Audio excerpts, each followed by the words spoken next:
Bienvenue, tu es à l'écoute d'un nouvel épisode d'Installe-toi, le podcast qui t'aide à te détendre, lâcher prise et te découvrir. Je m'appelle Laetitia, je suis coach et praticienne en hypnose. Je suis là pour t'aider à mieux comprendre ton comportement, tes pensées et partir à la découverte de toi-même. Si ce podcast te plaît, partage-le et laisse une note, un commentaire ou un like pour nous encourager à continuer. Installe-toi confortablement. C'est parti pour l'épisode d'aujourd'hui. Aujourd'hui, j'ai eu envie de vous parler d'un thème particulier, le vide et la solitude. Le vide, tout comme le silence, a longtemps été quelque chose d'angoissant pour moi. Sûrement une association inconsciente avec la mort. Ce n'est même pas sûrement, c'est certain que c'est lié à ma relation à la mort. Alors quand j'ai commencé à travailler sur moi, on me conseillait de ne rien faire, de faire le silence, de méditer, de faire le vide. Et tout ça était très stressant pour moi. Finalement, c'était peut-être aussi la peur de me retrouver seule avec moi-même. En fait, être seule, je ne savais même pas ce que c'était. J'ai un frère aîné avec qui j'ai un peu moins de 2 ans d'écart. Donc j'étais toujours fourrée avec lui quand j'étais plus jeune. Il était plutôt content de m'avoir aussi à ses côtés. Quand il a grandi, j'ai eu aussi une petite sœur qui, elle, était heureuse d'être avec moi. Quand j'ai déménagé de chez mes parents, c'était pour emménager avec mon copain. Bref, la solitude, je n'avais jamais vraiment expérimenté. Et pourtant, étant hypersensible, je peux vous dire que le vide me fait le plus grand bien. Je sature vite du bruit, du monde et même de ce que j'appelle la pollution visuelle, c'est-à-dire un trop-plein de choses à voir, une surstimulation visuelle. Alors peut-être que toi aussi, ce vide et cette solitude te fait peur, te dérange, mais dans cet épisode, je t'invite à l'expérimenter. Dans notre esprit, la solitude, le vide, est associé à la notion de mort, d'abandon, de rejet. Qui a envie de vivre ça? Donc ton cerveau se met peut-être en mode alerte. Attention, c'est qu'on n'est pas aimé si on est seul. Être seul, c'est la fin de tout, etc. Donc, dans cet épisode, on va essayer ensemble de déconstruire ces croyances attachées à la solitude et au vide. Et on va procéder en 3 points. D'abord l'observation, ensuite par l'écriture pour creuser plus profondément, et enfin des exercices pratiques pour justement expérimenter. Alors c'est parti. La solitude. Je ne sais pas toi, mais moi, rien qu'à entendre ou prononcer ce mot, j'ai comme une boule au niveau de la poitrine, un nœud qui se forme. Alors pour commencer, tu vas prendre quelques minutes pour observer tes ressentis par rapport à ce mot solitude ou au mot vide. Qu'est-ce qui se passe dans ton corps? Ferme les yeux et concentre-toi sur ton corps. Tes sens. Peut-être que tu ne ressens rien, et c'est ok aussi, mais prends ce temps. Juste connecter à tes ressentis. En fait, juste accueillir la réaction de ton corps au mot solitude, vide, seul. Est-ce une sensation dans ton ventre, ta poitrine, ta gorge, ta tête? Comment c'est un nœud, comme j'ai décrit plus haut? Est-ce agréable? Désagréable? Intense? Léger? Connecte-toi à ces ressentis. Accueille, sans lutte, ce que tu ressens.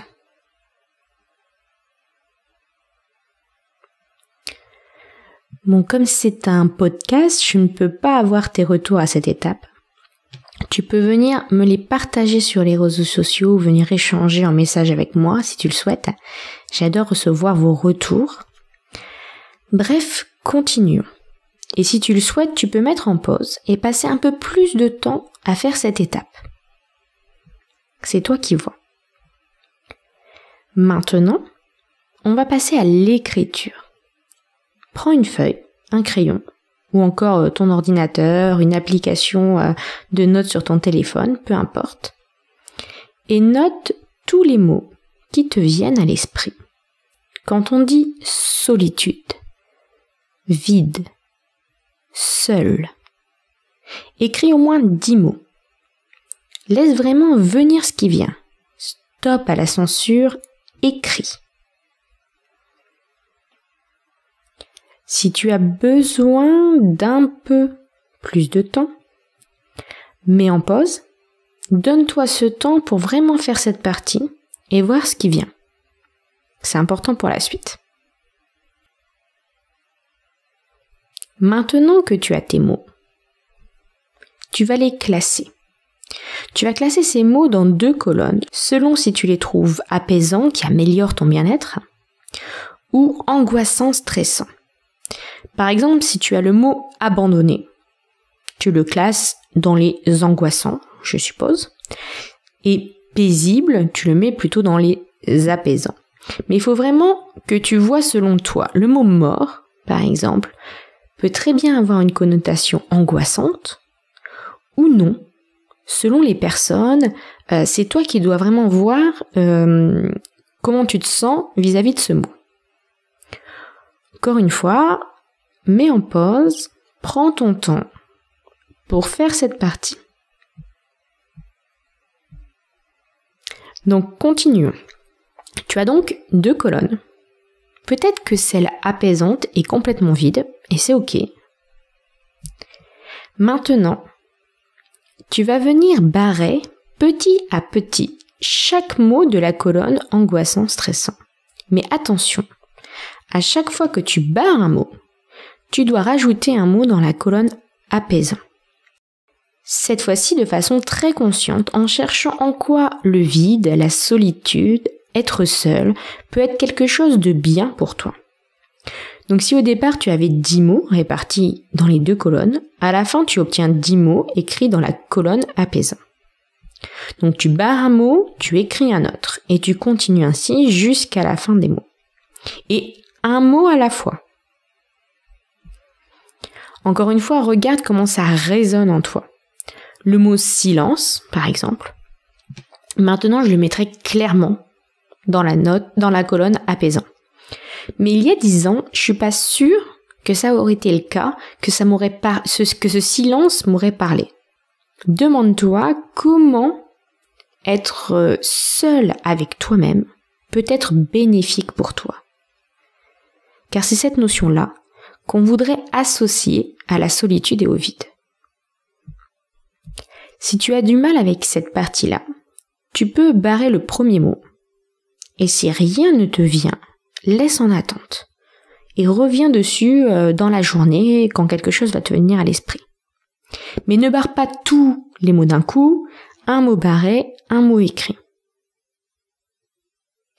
Alors maintenant, on va passer à la partie mise en pratique. Et si tu n'as pas réussi à faire la partie d'avant, tu peux quand même commencer les mises en pratique.